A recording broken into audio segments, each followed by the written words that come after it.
Olá, essa é mais uma edição do programa Um Passeio pelo Céu. No programa de hoje nós vamos apresentar uma edição especial sobre a civilização maia, né? Agora todo mundo falando do fim do mundo, então essa vai ser uma edição para falar um pouquinho o que tem de astronomia nessa suposta previsão dos maias. A gente vai ver que na realidade não houve previsão nenhuma de nenhum fim do mundo agora em 21 de dezembro de 2012. Bom, os maias, a civilização maia, ela viveu, aqui a gente tem um mapa aqui, né, que a gente pode ver a localização, né? Eles tiveram o seu período de grande desenvolvimento até o ano 900 depois de Cristo, próximo do ano 1000. E viveu, né, o seu apogeu, ela habitava uma região bem grande, né, como a gente está vendo no mapa, vinha do sul do México, a Guatemala, Belize, o norte de El Salvador e também o oeste de Honduras. E eles eram excelentes astrônomos e matemáticos, né? Apesar de fazer observação olho nu, que eles não tinham instrumentos ópticos para fazer essa observação, eles conseguiram se destacar, né, em diversas áreas. E agora se perdeu grande parte da contribuição que eles forneceram porque os espanhóis destruíram parte dos livros que eles escreveram, né, que é conhecido como códigos ou códices. E hoje em dia, um outro erro que muitas pessoas cometem é associar que ela foi exterminada. Na verdade, não houve extermínio nenhum, simplesmente houve um declínio dessa civilização e hoje em dia ainda tem aproximadamente 6 milhões de maias que vivem nessas mesmas regiões. Claro que eles perderam grande parte, né, do registro do seu passado, mas ainda mantêm as suas tradições. Então, houve só um declínio da civilização e logo depois a gente tem um apogeu de uma outra civilização, né, quase 400 anos depois do declínio dos maias, a gente vê surgir a civilização asteca, que é inclusive que está causando grandes problemas agora, né, porque aquela roda que aparece, aquele calendário, na realidade, é um calendário asteca, não maia. Eles incorporaram a cultura maia, né, aquele calendário também tem registros dessa cultura, mas foi feito pelos astecas, não pelos maias. Bom, aqui agora eu vou mostrar algumas imagens de regiões, né, ruínas ainda nesse grande período de apogeu da civilização maia. Aqui é uma região que se chama Palenque, é um sítio arqueológico maia, está situado próximo do rio Usumacinta, no estado de Chiapas, lá no México, atualmente no México. Essa aqui é o palácio dessa região, e aqui a gente tem agora o Templo das Inscrições, né, outro monumento dessa região, e agora a região que é mais conhecida, né, fica na península de Yucatán, no México, é chamada de Chichén Itzá, né, e aqui é a pirâmide de Kukulcán, né, que é a famosa. Né, são 4 faces, né, cada face tem 91 degraus, dá um total de 360, corresponde aos dias do ano, 364 dias, mais um do altar, os 365 dias do ano. Então, esse é um dos monumentos mais conhecidos, junto com esse observatório, que fica também nessa região de Yucatán, é o Observatório do Caracol, onde acredita-se que os maias subiam para poder fazer seu registro, né? Não tinha instrumentos ópticos, mas é um local onde eles podiam observar o céu, né? E ali, a partir dali, vocês vão ver que eles conseguiram grandes contribuições nessa área de astronomia. Bom, e para a gente saber no cotidiano, na verdade eles tinham que registrar, eles também faziam o registro da passagem do tempo. É isso que está causando tanto impacto atualmente, né? Eles tinham um calendário que eles usavam para o seu cotidiano, né, para registro de curto período. Usavam um sistema de contagem e a contagem deles era uma base 20, diferente da nossa que é base 10, né? A gente considera a nossa base de contagem 10 e para ele era 20. Né? E o interessante desse tipo de contagem é o que está aqui, que vocês estão vendo. Né? Essa aqui que seria o 0 representado por uma concha, eles tinham 3 símbolos para a numeração. O 0, a concha, o 1 é marcado por um ponto, 2 pontos era o 2, 3 pontos o 3, e um traço que correspondia ao 5. A partir daí eles conseguiram fazer todos os números dessa contagem 20, né? Que ia de 0 até 19. O 20, na verdade, como é que eles faziam ao 20? Como a base era 20, eles colocavam acima era colocado na parte vertical ou na horizontal. Então você tinha primeiro a numeração, né? Você tinha embaixo, se tivesse um ponto, queria dizer 1. Se acima desse 1, separado um pouco, você tivesse outro ponto, queria dizer 21, porque era 20 na base, a partir do 20, mais o 1 da baixa. Então eles sabiam como a gente faz, né? Colocar 1 e o 0, 1 e o 9 para 19, eles faziam a mesma coisa, só que consideravam, em vez do 10, o 20. Né? E aqui a gente vai ver um exemplo, por exemplo, do número 29.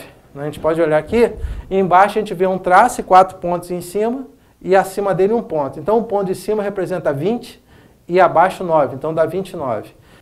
A gente vai ver aqui um exemplo que é o número 121, que acima você tem 6 tracinhos, corresponde a 120, e embaixo um pontinho, que é 1. Então esse é o número 121. E agora o número mais complexo, 451. Então a gente está vendo aqui agora, 451, um ponto em cima, né, que ali já a sequência é embaixo vai até 19, depois começa 20, cada ponto são múltiplos de 20, e acima múltiplos de 400, né, 20 vezes 20. Então aquele pontinho em cima corresponde a 400, os dois pontinhos embaixo a 40, e embaixo 2 traços e um ponto a 11, dá 451. Então assim que eles faziam essa contagem. E isso aí também servia para tudo, inclusive para o calendário que a gente vai usar. Esses eram os números que eram usados, né? Bom, e como eles registravam isso? Como é que a gente tem essas informações? Né? São placas que foram encontradas nos monumentos e esses livros deles que são os códices, né? Ou códigos, né?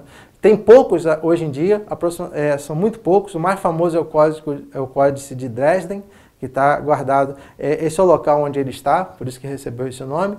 E esse códice é onde se conseguiu bastante informações sobre essa cultura, mais essas placas que ficam nesses monumentos. O interessante é por que não há mais registro de livros, porque os espanhóis destruíram grande parte do que eles encontraram. Então, na verdade, nós só temos os registros que não foram destruídos pelos espanhóis, né, na época que eles chegaram aqui nas Américas. Bom, e aqui é uma representação desse códice de Dresden, uma página. Dá para ver certinho os números aqui, vocês podem olhar aqui, e aqui vocês vão ver os números, ver os traços e os pontos em cima. Então, só para vocês poderem observar, aqui estão os números desses códices, né, e alguns textos. A linguagem dele era hieroglífica, né, parecida com o mesmo estilo dos egípcios, né, que você tem desenhos representando, e alguns se acredita que sejam fonemas também, né, como a gente tem no alfabeto. Então, vários pesquisadores estão conseguindo decifrar parte do que está escrito, né? Há ainda alguma dúvida sobre alguns trechos, mas está praticamente decifrado grande parte desse registro feito pelos maias. E aqui mais uma página desse Códice de Dresden, mostrando outros textos, né, outras informações, e ali tem bastantes informações de astronomia, isso que ajudou a gente a poder ter, junto com os outros códices e essas placas, a gente tem informações sobre como eles faziam essas datações, né, como começou a civilização. Então, aqui a gente, novamente, 4 páginas desse códice, né, então, que a gente vê registros. Então, a gente tem bastante informações sobre a cultura maia. Bom, e agora vamos falar um pouquinho do calendário deles, né? Como é que eles faziam a contagem de tempo? Eles tinham o seu cotidiano, né, que era que tinha 260 dias. O nome do calendário é Tzolk'in, se eu estou falando certo a pronúncia. Então, ele funcionava da seguinte forma. Tinha 20 dias com nomes. É o que vocês estão vendo aqui. Imix, Shilkan, Muluk. Então, cada dia desses 20 tinha um nome. E como é que eles faziam nesse calendário? Eles consideravam, além desses nomes que vocês estão vendo, né, a gente tem uma roda aqui está a representação também do desenho, né, de cada um desses dias, né, como era encontrado nesses registros que eles faziam. E além disso, eles consideravam 13 números. Então, eles faziam o seguinte, eles faziam a composição, como vocês vão ver aqui nessa roda, que está aqui atrás. A roda interna são os 13 números. A roda externa são os 20 nomes desses dias. Então, eles ficavam combinando os 13 números com cada dia. Então, por exemplo, o número 1 combinava com um nome do dia. O número 2 com o sequente. E assim, mas só que como eram 20 nomes, o 13 acabava antes. Então, depois que acabava o 13, o próximo nome do dia começava de novo como 1. E daí ia fazendo a sequência. Então, aí que eles determinavam os dias nesse calendário de 260 dias, Tzolk'in. Bom, mas esse calendário não corresponde ao nosso ano, mas corresponde, tem várias associações, que é o período aproximado da gestação humana e também é o período do ciclo lá de plantações para eles do milho. Então, se acredita que está associado a isso, né, coisas do seu cotidiano. Bom, e tinha um outro calendário, que era o Raab, que era um calendário solar, que tinha 18 meses com 20 dias, que dava 360 dias. E no fim desse ciclo, eles somavam mais 5 dias, que era o Ayeb, né, que é para corresponder aos 365 dias do ano, que eles sabiam que esse era o tempo que as configurações no céu voltavam a ser as mesmas, né? Então, é interessante que tem até um pesquisador, o Bricker, que estimou que esse calendário foi usado pela primeira vez em 550 a.C. Bom, então eles tinham esses dois calendários que eles usavam. Como eles não tinham a contagem como a gente tem, né? Aqui a gente está vendo de novo esse calendário da roda, né? Que é considerado porque era o ciclo para eles, né? Eram 52 anos. Por que 52 anos? 52 anos corresponde a 18.980 dias. Como eles não tinham contagem de ano, uma data para eles era definida pela data nos dois calendários, no Tzolk'in e no Aab. Eles tinham duas informações que elas nunca coincidiam nesses 52 anos. Então dá para definir um dia, nesses 18.980 dias, você tinha dias com nomenclaturas diferentes. Só que quando completava esses 18.980 dias, começava tudo de novo, era um ciclo de 52 anos. Bom, e aí o que acontece? Isso aí a gente pode provar aritmeticamente, né?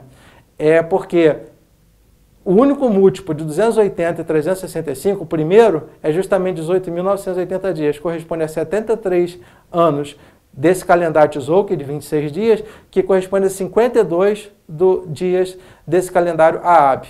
Então, essa é a forma que eles faziam a contagem no cotidiano deles. Só que 52 anos era suficiente para eles porque eles não viviam mais do que isso, né? A idade média na época não chegava a 52 anos. Então é suficiente para a vida deles. Mas eles precisavam de um novo calendário, né, para um período mais longo. Mas eu vou falar dessas informações após o intervalo. Agora não tem o intervalo, e após o intervalo eu vou falar um pouquinho sobre a astronomia dos maias e esse novo calendário para períodos mais longos.